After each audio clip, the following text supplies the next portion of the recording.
आप देख रहे हैं कि इतनी बड़ी संख्या में लोग जन सुराज से जुड़ रहे हैं। जन सुराज से इतनी बड़ी संख्या में लोग जुड़ रहे हैं, जन सुराज से इतनी बड़ी संख्या में लोग जुड़ रहे हैं, वो टिकट के अपेक्षाएं पे जुड़ रहे हैं जी। तो अभी तक जन सुराज जो है टिकट का कोई क्लियरेंस नहीं किया है और इतनी बड़ी संख्या में लोग जुड़ते जा रहे हैं। क्या आपको नहीं लगता है कि आगे चल के ये मतभेद पैदा कर सकती है? क्या मतभेद पैदा होगा? मान लीजिए कि बिहार देश में सिविल सर्विसेज का एग्जाम होता है जी, तो जो लोग कलेक्टर बनना चाहते हैं, जो एसपी बनना चाहता, आईपीएस आईएएस बनना चाहता है, लाखों बच्चे देश के हैं जो तैयारी करते हैं, फॉर्म भरते हैं। उसमें जो सबसे काबिल व्यक्ति होता है वो आईएएस आईपीएस बनता है, जो काबिल नहीं होता है वो उसके नीचे का ट्राई करता है। आपसे यूपीएससी नहीं क्लियर होगा तो आप बीपीएससी ट्राई कीजिएगा, बीपीएससी नहीं क्लियर होगा तो कोई क्लर्कियल एग्जाम दीजिएगा, उससे भी नहीं होगा तो टीचर वाला में जाकर एग्जाम दीजिएगा। तो भाई सबको प्रयास करने का अवसर है, यही तो लोकतंत्र है। जो उसमें सबसे काबिल होगा वो 243 लोग विधायक लड़ेंगे, जो बच जाएंगे कल वो 1200 लोग जिला परिषद। पहलू है राजनीति, समाज की आवाज बनना भी है। राजनीति जो समाज में दबा कुचला है उसके हाथ पकड़ना भी है। राजनीति उन व्यक्तियों की मदद करना भी है जिनको समाज में पीछे छोड़ दिया है। तो प्रशांत किशोर को एमएलए नहीं बनने की जरूरत है, और यही बात तो हम लोग गांव-गांव बता रहे हैं कि बिहार का सुधार जन सुराज के आने से नहीं होगा। बिहार का सुधार उस दिन होगा जिस दिन बिहार के लोगों की राजनीतिक बंधुआ मजदूरी खत्म होगी, जहां लालू के डर से मोदी और मोदी के डर से लालू को आपको वोट देना पड़ता है। जिस दिन वो बंधुआ मजदूरी खत्म हुई कि बिहार में सुधार होगा ही होगा। हमने मन से कहा, आपको भी कह देते हैं, जन सुराज आ जाएगा तो कोई गारंटी नहीं है कि जन सुराज का सब आदमी अच्छा ही होगा। अगर जन सुराज का आदमी भी आता है उसके भी मन में ये डर होना चाहिए कि अगर हम जनता का काम नहीं करेंगे, जनता हमको हटा देगी, तभी बिहार की तरक्की होगी। हमने आगे बढ़कर कहा। बहुत बहुत धन्यवाद कपाल साहब, जिला अध्यक्ष और जिला के सारे वरीय सहयोगी जो आज सुबह से यहाँ आए हैं मेरे से मिलने में, सबका धन्यवाद कर रहा हूँ। आप सभी पत्रकार साथियों का भी इस सभागृह में स्वागत, अभिनंदन कि आप लोग इस बरसात में समय निकाल कर आए हैं। जन सुराज को उसकी बात अपनी जनता तक पहुंचाने में मदद करेंगे, उसके लिए भी मैं आपका धन्यवाद कर रहा हूं। जैसा कि आपको पता है कि पिछले करीब 50 दिनों से बिहार बदलाव यात्रा के तौर पर पूरे बिहार में हम लोग जाकर विधानसभा और प्रखंडों के स्तर पर बैठकें कर रहे हैं। ये क्यों किया जा रहा है? ये इसलिए किया जा रहा है कि आज से 2.5 वर्ष पहले जब मैंने आप ही के जिले पश्चिम चंपारण के विद्यारवा से पैदल चलना शुरू किया, तब करीब 2.5 वर्ष पैदल चल के हम लोगों ने जन सुराज के विचार, इसकी परिकल्पना, इस प्रयास के बारे में समाज को बताया। ये बताया कि बिहार में जो गरीबी है, जो अशिक्षा है, जो भ्रष्टाचार है, जो पलायन है, इन मुद्दों को समाज के लोग कैसे एक साथ आकर गांधी और बाबा साहब के आदर्शों पर चलकर कैसे वो इससे एक रास्ता निकाल सकते हैं। सिर्फ बिहार की समस्याओं को नहीं देखा, उस समस्या से निकलने का एक रास्ता भी समाज को बताने का प्रयास किया गया।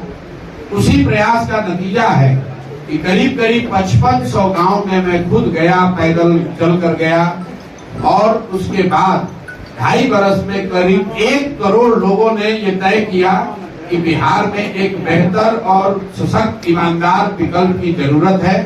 और 2 अक्टूबर 2024 को सबने मिलकर एक दल बनाया जिसका नाम आप और हम जन सुराज के तौर पर जानते हैं। 2 अक्टूबर 2024 के बाद से करीब करीब 6 महीने हम लोगों ने उस दल का संगठनात्मक स्वरूप बनाने में लगाया है।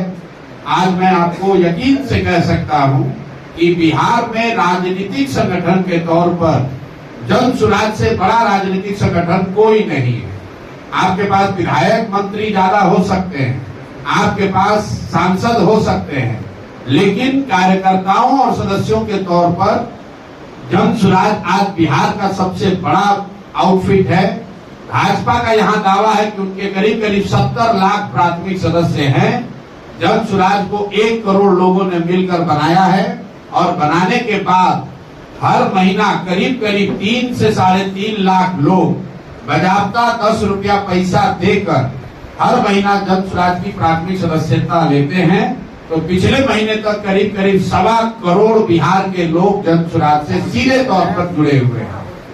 दूसरी बात, जन सुराज पिछले 30-35 साल में पहला ऐसा दल होने जा रहा है जिसने घोषणा की है कि बिहार को में व्यवस्था परिवर्तन के लिए किसी भी तरह का किसी नेता किसी दल से गठबंधन नहीं, सिर्फ और सिर्फ बिहार की जनता से गठबंधन। एक ही एजेंडा है, बिहार से पलायन बंद होना चाहिए, बिहार में शिक्षा रोजगार होना चाहिए। ये दल किसी जाति का नहीं है, किसी व्यक्ति का नहीं है, किसी परिवार का नहीं है। आपको ये दिख सकता है कि आज प्रशांत किशोर इसके अगुवा के तौर पर देख रहे हैं, लेकिन मैं आपके सामने दावे के साथ कह रहा हूं कि आप कुछ वर्षों में वो दौर भी देखेंगे जब प्रशांत किशोर से भी काबिल लड़के इसी बिहार के मिट्टी से निकलेंगे और वो प्रशांत किशोर से ज्यादा नाम, प्रतिष्ठा, इज्जत और जनता का समर्थन जन सुराज के प्लेटफॉर्म के जरिए हासिल करेंगे। यही जन सुराज का उद्देश्य है। बिहार में व्यवस्था परिवर्तन हो, लेकिन वो परिवर्तन किसी परिवार के द्वारा नहीं, किसी जाति किसी व्यक्ति विशेष के द्वारा नहीं, बिहार के हर उस व्यक्ति के सामूहिक प्रयास से हो जो बिहार में एक नई राजनीतिक व्यवस्था चाहता है, जो ये चाहता है कि आने वाली पीढ़ियों को कोई बिहारी कह के गाली ना दे।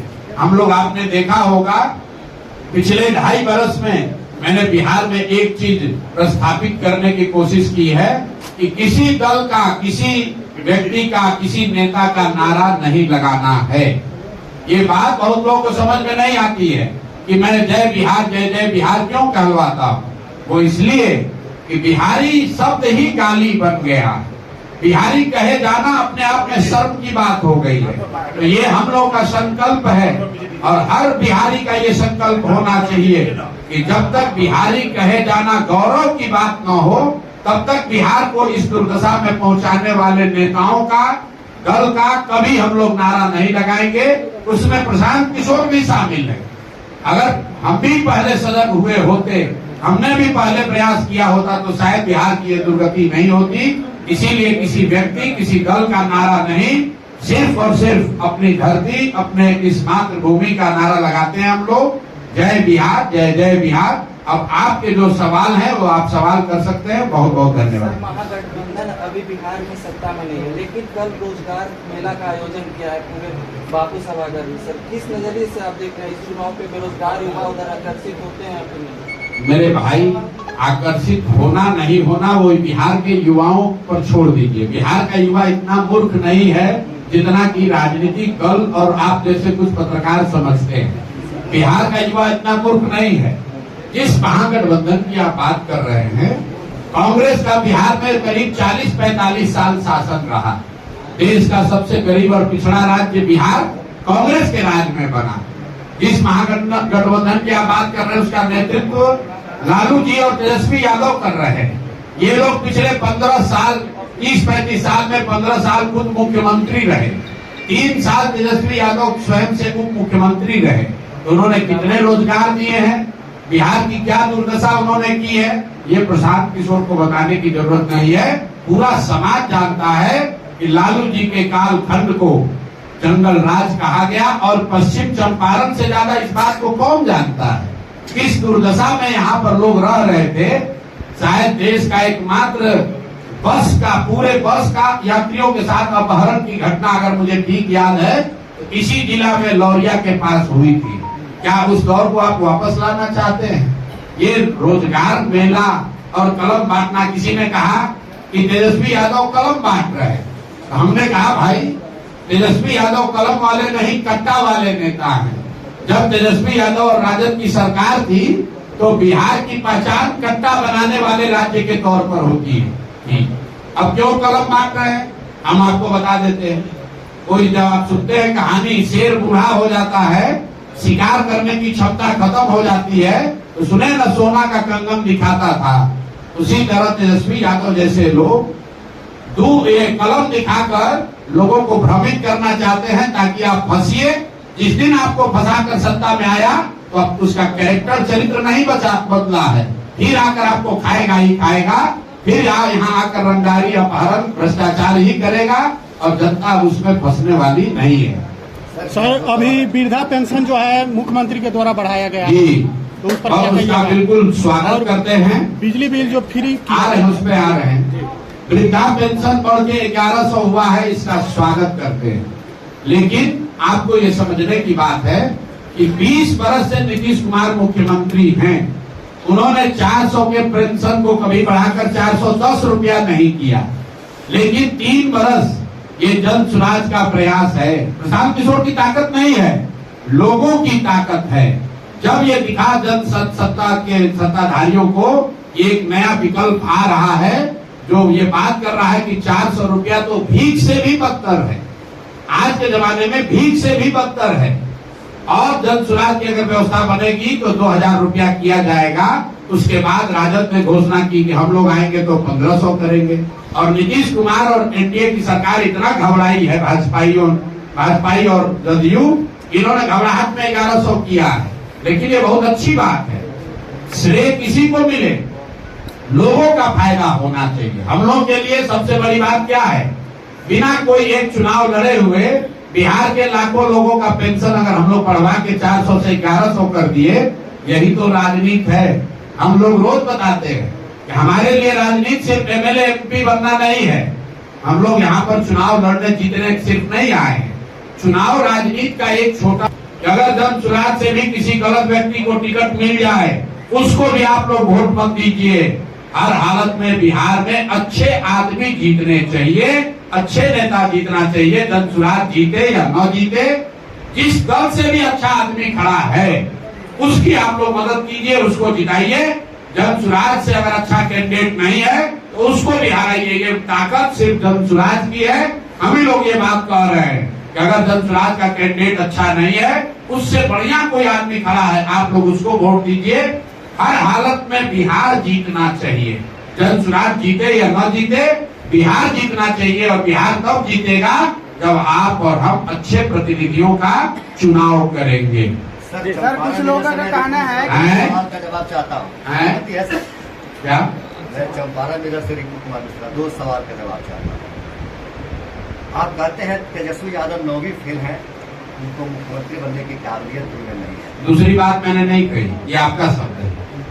कुछ बुद्धिजीवियों से मेरी बात हुई, उन्होंने कहा कि विधानसभा में विधि का निर्माण होता है, वहाँ किसी IAS, IPS, किसी कलाकार, इंजीनियर, यूट्यूबर्स की जरूरत नहीं है, वहाँ विधि ग्रेजुएट लोगों की जरूरत है। बेहतर विधि का निर्माण होना चाहिए। देखिए ऐसा है, आप तो पहले इस बात को समझ ही नहीं रहे हैं कि 9वां पास होने और नहीं होने की बात क्यों कही जा रही है। मैं रोज कहता हूँ कि फॉर्मल एजुकेशन और डिग्री से आदमी बुद्धिमान नहीं होता है। बहुत पढ़ा लिखा व्यक्ति भी बेवकूफ हो सकता है और बहुत कम पढ़े लिखे व्यक्ति भी समझदार हो सकते हैं। हम लोग गांव देहात में सुनते हैं, हम लोग कहते हैं हमारी दादी पढ़ी लिखी नहीं थी लेकिन बहुत समझदार थी। हम लोग ये भी कहते हैं, सुनते हैं कि हमारा लड़का बहुत पढ़ा लिखा है लेकिन उसकी समझदारी अभी नहीं डेवलप हुई है। फिर हम तेजस्वी यादव की बात क्यों करते हैं 9वीं फेल की? वो इसलिए कहते हैं कि आप ये समझिए कि कई बार परिस्थितिवश, आर्थिक सामाजिक स्थिति की वजह से आपको या आपके पूर्वजों को पढ़ने का अवसर नहीं मिला। ये संभव है कि आपको पढ़ने का अवसर नहीं मिला, इसलिए आप फॉर्मल एजुकेशन नहीं कर पाए। लेकिन आप जब मुख्यमंत्री के लड़के हैं, माँ बाप दोनों मुख्यमंत्री हैं, आपका एडमिशन किसी बहरिया और लौरिया के सरकारी स्कूल में नहीं, दिल्ली के आरके पुरम में पैसा देकर लालू जी ने अपने बच्चे का एडमिशन कराया और वहां से आप 9वीं पास नहीं कर सके, तो ये दिखाता है कि आप विद्यार्थी के तौर पर कितने सजग थे।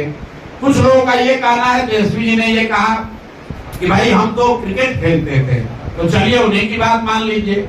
हालांकि लालू जी ने खुद कहा, लोकसभा में कहा जाकर देख लीजिए कि हम तो सोचते थे कि हमारा लड़का क्रिकेट खेलता है, वो तो तौली लेके दौड़ रहा है, पानी लेके दौड़ रहा है। लेकिन तेजस्वी जी की बात मानिए कि वो बहुत बड़े क्रिकेटर थे, तो भाई क्रिकेट खेलना भी आपने 20 वर्ष पहले छोड़ दिया, उसके बाद पढ़ाई क्यों नहीं की?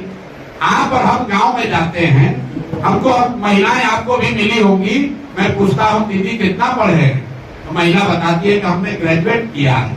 मैं अगर आप पूछिएगा कि ग्रेजुएशन कैसे किए तो बताएगी कि भैया ऐसा है ना, हमारे बाबूजी खाली 8वीं तक पढ़ाए, क्योंकि हमारे गांव में माध्यमिक विद्यालय नहीं था, लेकिन शादी होने के बाद मेरे पति ने मुझे पढ़ाया, फिर मैंने मैट्रिक किया, लेकिन फिर बाल बच्चा हो गया ना तो हमारा पढ़ाई छूट गया।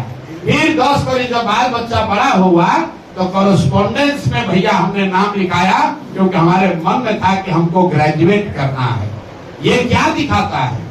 ये उस महिला का शिक्षा के प्रति सम्मान दिखाता है। ये दिखाता है कि वो जानती है कि बिना सरस्वती के कृपा के जीवन में कुछ हासिल नहीं हो सकता है। और जब आप 9वीं फेल है, बाप और माँ आपके मुख्यमंत्री हैं और आपने जीवन में पढ़ने का प्रयास नहीं किया, ये दिखाता है कि शिक्षा के प्रति आपकी सोच क्या है, आपका नजरिया क्या है। और वो बिहार के जैसे राज्य के लिए घातक है, क्योंकि बिहार का अगर तरक्की होना है, अगर बिहार को इसका गौरवशाली इतिहास वापस आना है, तो ध्यान रखिए बिहार कभी सीमेंट फैक्ट्री बनाने का केंद्र नहीं बन सकता है। बिहार छड़ बनाकर ज्ञान की भूमि नहीं बन सकता है। बिहार का गौरवशाली इतिहास तभी वापस आएगा जब फिर से यहाँ इसको ज्ञान की भूमि बनाई जाएगी। यहाँ बुद्ध को ज्ञान मिला, यहाँ राम जी आए पढ़ने, यहाँ से जैन धर्म की शुरुआत हुई, यहीं पर चाणक्य और चंद्रगुप्त हुए। ये सब ज्ञान के द्योतक हैं। यहाँ हम लोग नालंदा विश्वविद्यालय की बात करते हैं, हम लोग विक्रमशिला की बात करते हैं। हम लोग ये नहीं कहते हैं कि हम लोग का बिहार का बहुत गौरव था, यहाँ सीमेंट बनाने का फैक्ट्री था। सीमेंट और चीनी का फैक्ट्री भी लगेगा, लेकिन बिहार का असली गौरव तब हासिल होगा जब बिहार को फिर से ज्ञान की भूमि बनाई जाएगी। हर गांव में देश का सबसे अच्छा विद्यालय बने, यहाँ पर देश के सबसे अच्छे यूनिवर्सिटी बने, मेडिकल कॉलेज बने, इंजीनियरिंग कॉलेज बने। ये हम लोग का सपना है। इसलिए हम लोग कहते हैं कि कोई 9वीं फेल आदमी जिसका शिक्षा के प्रति कोई नजरिया नहीं है, कोई सम्मान नहीं है, वो बिहार का भला नहीं कर सकता है। अभी प्रधानमंत्री मोदी जी आए थे, अभी प्रधानमंत्री मोदी जी का आगमन हुआ था, राजनीतिक सभाएं शुरू हो गई है और सभा के दिन स्कूल को बंद कर दिया जा रहा है, इसको लेके आप क्या? अब मेरे भाई आपने प्रश्न में ही बता दिया कि जिस दिन आप सभा करने आए हैं उस दिन बच्चों को आप उनका क्लास बंद करा रहे हैं। देखिए, मैं अभी कुछ दिनों से बता रहा हूँ, जितने आप लोग पढ़े लिखे समझदार लोग हैं बिहार में, आप जरा देखिए कि मोदी जी देश के प्रधानमंत्री हैं, वो गुजरात के भी प्रधानमंत्री हैं और वो बिहार के भी प्रधानमंत्री हैं। आप लोग से मेरा आग्रह है कि आप मोदी जी का भाषण गुजरात में सुनिए। गुजरात में मोदी जी जाते हैं तो बताते हैं कि जब 75 साल का गुजरात होगा तो वो कैसा दिखेगा, वहाँ शिक्षा कैसी होगी, वहाँ उद्योग कैसा होगा, वहाँ कृषि कैसी होगी। इसकी प्लानिंग, इसकी योजना अभी से बननी चाहिए। जब मोदी जी गुजरात जाते हैं तो बताते हैं कि सौर ऊर्जा का सबसे बड़ा केंद्र भी गुजरात में बनेगा। वहां पर वो गिफ्ट सिटी की बात करते हैं, वहां पर वो इन्वेस्टमेंट समिट की बात करते हैं, वहां पर वो बता रहे हैं कि कैसे पूरे देश को गुजरात देने वाला राज्य बनेगा। और जब बिहार आते हैं तो वही मोदी जी क्या बात करते हैं, भैया हम लोग आपको 4 किलो अनाज दे रहे हैं, ये मोदी की गारंटी है। उन्होंने बताया हम एक नया ट्रेन चालू कर रहे हैं ताकि श्रमिक परिवार के बच्चे यहाँ से गुजरात आराम से जा सके। ये देखिए कितना बड़ा आपके हमारे मुंह पर चमाटा है। और आप लोग भी लिख रहे हैं कि मोदी जी की नई सौगात, नया वंदे भारत ट्रेन खुलेगा, ट्रेन में 2 नई बोगी लगाई जाएगी। अरे बाप रे, मतलब आप समझिए मोदी जी आपके मुंह पर कह रहे हैं कि तुम्हारे बच्चे कभी बिहार में फैक्ट्री नौकरी रोजगार नहीं करेंगे, वो जीवन भर यहाँ से ट्रेन में जानवरों की तरह बैठकर गुजरात जाएंगे नौकरी करने। तो गुजरात का आदमी बनेगा फैक्ट्री का मालिक और बिहार का बच्चे बनेंगे फैक्ट्री में मजदूर, और मजदूरी करने के लिए आपको ट्रेन और बस दिया जाएगा और आप और हम उस पर ताली बजा रहे हैं। मोदी जी का भाषण सुनिए, उन्होंने कहा रेल मंत्री ने बहुत बड़ी घोषणा की है। आप सोचिएगा क्या घोषणा हो रहा है। मोदी जी ने कहा कि अब से अनारक्षित अनरिजर्व 2 बोगी एक्स्ट्रा लगेगा ट्रेन में और उसका सबसे ज्यादा लाभ बिहार के लोगों को होगा। क्योंकि बिहार का आदमी अंतिम समय में भी लटक कर चला जाएगा। ये मोदी जी के शब्द है। आप बताइए हम लोग का औकात क्या है? गुजरात का आदमी चलेगा 1 लाख करोड़ के बुलेट ट्रेन पर, अब बिहार के आदमी को कह रहे हो कि पहले से जो ट्रेन चल रही है उसमें 2 गो अनरिजर्व बोगी लगेगा। ये आपके लिए सौगात है और आप और हम इसकी चर्चा कर रहे हैं। आप बताइए 4 किलो अनाज पूरा देश में हम ही लोग को मिल रहा है। भाई 80 करोड़ लोगों को 5 किलो अनाज देने की योजना चल रही है, लेकिन मोदी जी का भाषण हमको आप सुनाइए। मैं चुनौती दे रहा हूँ, कभी गुजरात में मोदी जी ने अगर ये कहा हो कि तुमको 5 किलो अनाज दे रहे हैं इसलिए वोट दो, लेकिन बिहार में आकर मोदी जी कहते हैं कि आपको 5 किलो अनाज मिल रहा है। बिहार में आते कहते हैं कुर्मी मेरा परिवार है, कुशवाहा मेरा परिवार है, यादव मेरा परिवार है, पंडित मेरा परिवार है। कौन जातिवाद फैला रहा है? आप कह रहे हो कि लालू यादव जातिवाद कर रहे हैं, लालू यादव अकेले कर रहे हैं। आप भी तो आकर आप जाके देखिए काराकाट में मोदी जी का भाषण क्या बता रहे। हमने डाला है फेसबुक पर कि मेरा पासवान समाज है, मेरा तेली समाज है, मेरा कुशवाहा समाज है, मेरा पंडित समाज मेरा परिवार है। अरे वाह, यही प्रधानमंत्री का काम है कि आप आकर यहाँ जातियों को बता रहे हैं कि कौन आपका परिवार है, कौन आपका रिश्तेदार है। अरे भाई बिहार ये भी तो बताओ कि बिहार के लोगों को अपने बच्चों को पढ़ाने की सुविधा कब मिलेगी। कुछ बीजेपी का समर्थक कहता है कि शिक्षा राज्य की जिम्मेवारी है। अगर शिक्षा राज्य की जिम्मेवारी है तो मोदी जी गुजरात में जाकर क्यों ये बात कह रहे हैं कि कैसे हम लोग 5G इनेबल्ड स्कूल बना रहे हैं? गुजरात में जाकर क्यों बात कर रहे हैं कि 1 लाख वहां शिक्षक और विद्यार्थी अब ऑनलाइन अपना अटेंडेंस जमा करा रहे हैं? वहां के लिए भी तो शिक्षा राज्य सरकार की बात है। तो ये गलती मोदी जी की नहीं है, ये गलती चंपारण के लोगों की है, बिहार के लोगों की है, आपकी और हमारी है। हम लोगों ने अपना भाव इतना गिरा लिया है कि कोई नेता आता है कहता है 4 किलो अनाज दे रहे हैं, हम लोग उसी पर वोट दिए जा रहे हैं। इसीलिए ये दुर्दशा है। मोदी जी जहाँ आए मोतिहारी में, उन्होंने बताया कि चीनी मिल कब चालू होगा, उन्होंने बताया कि चंपारण की दशा कब सुधरेगी, कुछ नहीं। उन्होंने बताया कि चंपारण में नदियों का कटाव का मामला कब ठीक होगा। पश्चिमी चंपारण में सबसे ज्यादा विषय है नदियों का कटाव का। गंडक के वजह से कितने गांव, कितने पंचायत डूबे हुए हैं, हर साल डूबते हैं। बाढ़ आता है, नदियां गांव का गांव बहा कर लेकर चली जाती हैं। आप चलिए, लोग कहता है यहाँ जात का राजनीति होता है। आप चलिए हमारे साथ जोगापट्टी, आप चलिए चौमुखा यहाँ का सबसे बड़ा गांव है, आप में से कुछ लोग जानते होंगे। 20,000 से ज्यादा यादव समाज के लोग वहां रहते हैं। और आज पिछले 2 दशकों से नदियों के कटाव, गंडक के कटाव की वजह से चौमुखा के लोग सड़कों के किनारे रह रहे हैं। उनको पूछने आज तक कोई नहीं आया, ना कोई यादव आया, ना कोई कुशवाहा आया, ना कोई ब्राह्मण आया, ना कोई भाजपा आया, ना राजद आया। मेरे भाई, जात की राजनीति नेता नहीं कर रहा है, जात में आप और हम उलझे हैं। नेता तो अपनी राजनीति कर रहा है, अपने बच्चों की राजनीति कर रहा है। इसीलिए जन सुराज कह रहा है कि मेरे भाई एक बार अपने बच्चों की चिंता करो, नहीं करोगे तो इन्हीं दलों के लड़ाई में लड़ के मर जाओगे।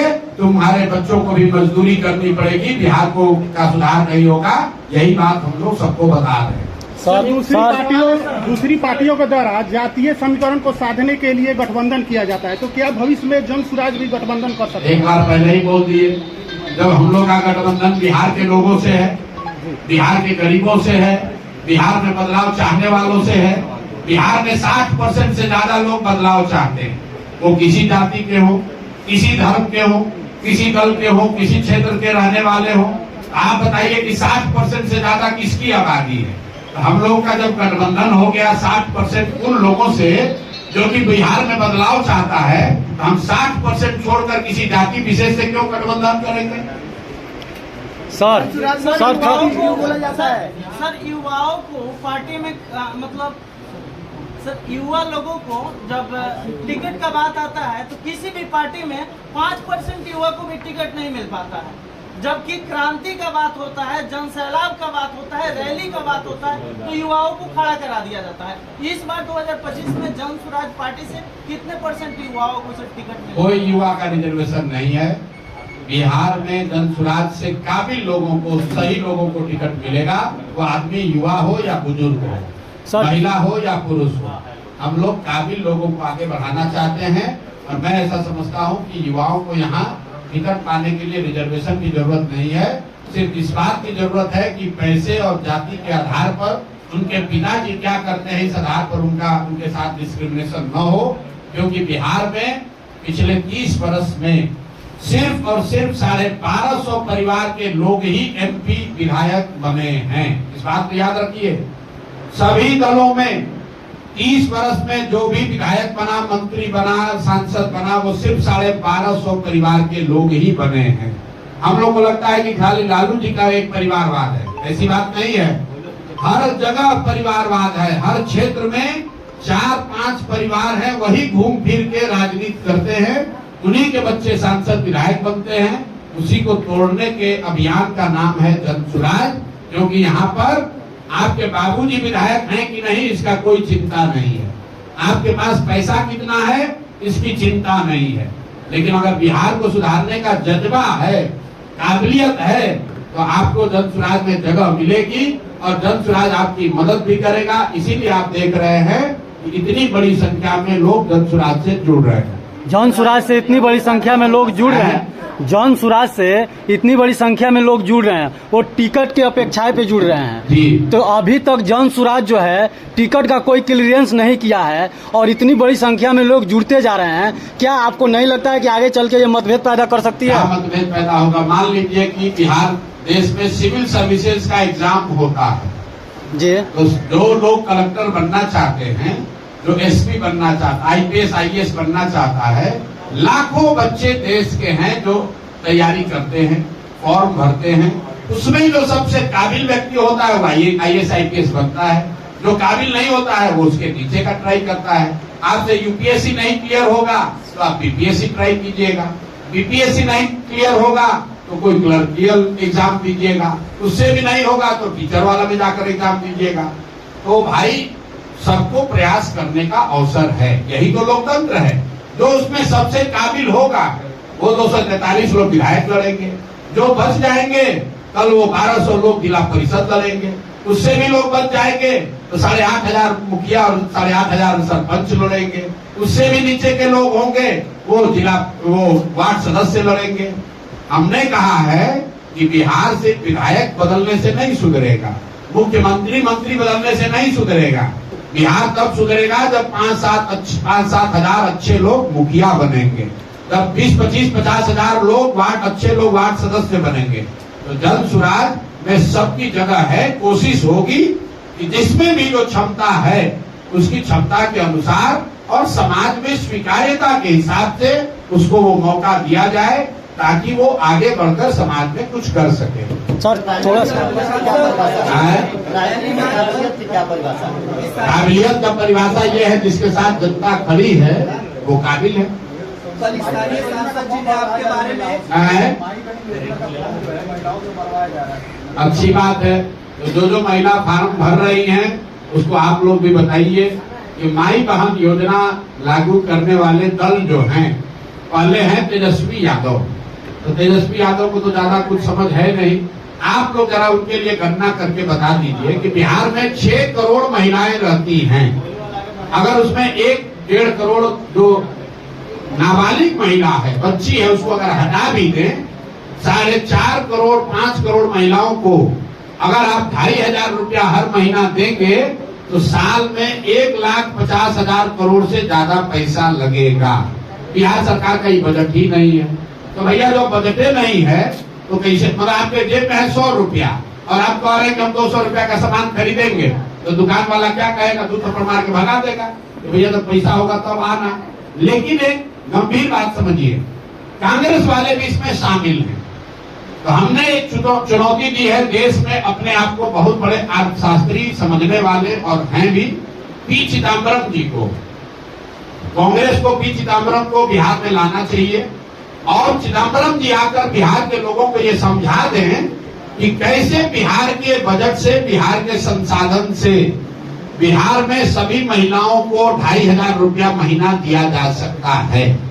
अगर पी चिदम्बरम इस बात को समझा देंगे तो मैं इसको सहर्ष स्वीकार कर लूंगा और माई बहन योजना का समर्थन भी करूंगा।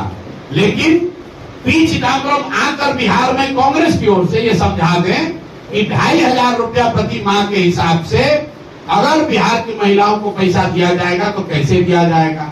साथ ही महोदय को खाली एक ही बात बताना है, राहुल गांधी भी रोज रोज आ रहे हैं, आप लोग जरा पूछिए कि अक्सर आप बिहार की महिलाओं पर इतना काहे फोकस है। कर्नाटक में आपकी सरकार है, तेलंगाना और हिमाचल में भी कांग्रेस की सरकार है। अगर आप इतना ही ज्ञानी हैं तो कर्नाटक, तेलंगाना और हिमाचल तीनों राज्य बिहार से ज्यादा धनी राज्य हैं, तो वहां पर महिलाओं को 2500 रुपया आप क्यों नहीं दे रहे हो भाई?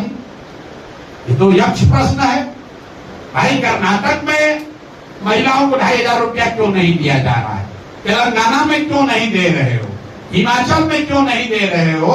बिहार में क्यों ये घोषणा कर रहे हो?